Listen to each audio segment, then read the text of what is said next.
a robot with arms and legs instead of a robot with wheels. And we've made a lot of progress with Optimus. And as you can see, we started with someone in a robot suit, sort of down, and then we've progressed dramatically year after year. So if you extrapolate this, you're really going to have something spectacular, something that anyone could own.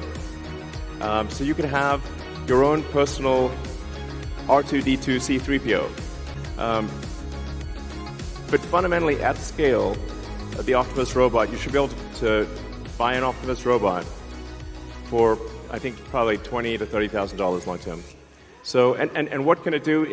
It'll basically do anything you want. So it can be a teacher, babysit your kids. It can walk your dog, mow your lawn, get the groceries, just be your friend, serve drinks, whatever you can think of, it will do.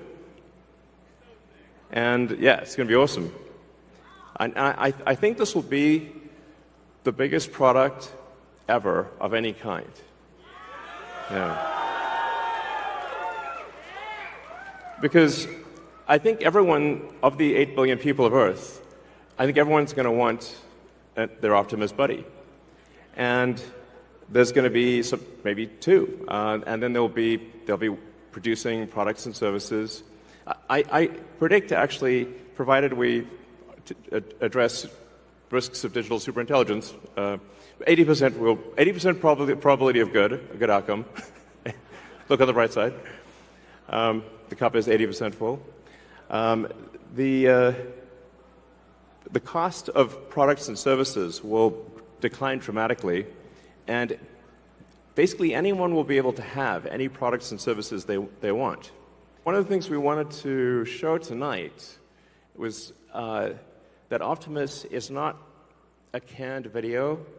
It's not walled off. The Optimus robots will walk among you. Please be nice to the Optimus robots. So you'll be able to walk right up to them, and they'll serve drinks at the bar.